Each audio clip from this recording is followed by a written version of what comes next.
संयोग से जंगली भेड़िए ने इंसानी खाल देखी और अगले ही क्षण उसमें घुस गया। उस खाल के हाथ पैर फैल गए और भेड़िए का मुंह बाहर निकल आया। अब वह इंसानी खाल का नया मालिक बन चुका था। वह अपने नए रूप को देख रहा था, पर उसे नहीं पता था कि एक संकट चुपचाप आ रहा था। उसी समय सड़क पर एक व्यक्ति दौड़ते हुए गुजरा और जंगली भेड़िया उस व्यक्ति की नकल करने लगा।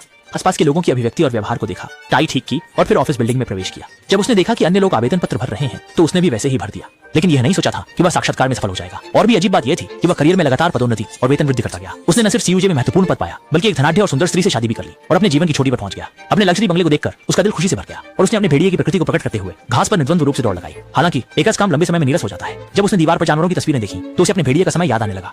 वह बिल्कुल भी भूखा नहीं था, उल्टा दूसरों की गोद में दबकी छोटी कुत्तियां उसे देखकर ललचाने लगी, मानो तुरंत ही उस पर छलांग लगाने को तैयार हो। और आखिरकार भेड़िया वह खुद को रोक नहीं सका और तुरंत पालतू जानवर की दुकान पर जाकर एक बिल्ली खरीद ली। भेड़िए ने अपने मन की इच्छा को फिर से दबाते हुए अपना स्वादिष्ट भोजन अपनी बेटी को दे दिया। रात को जब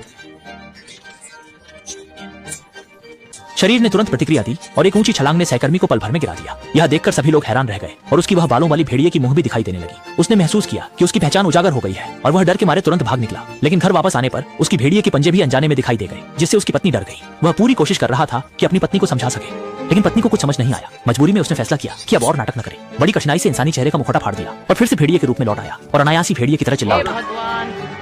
भेड़िए के रूप में वापस लौट आया।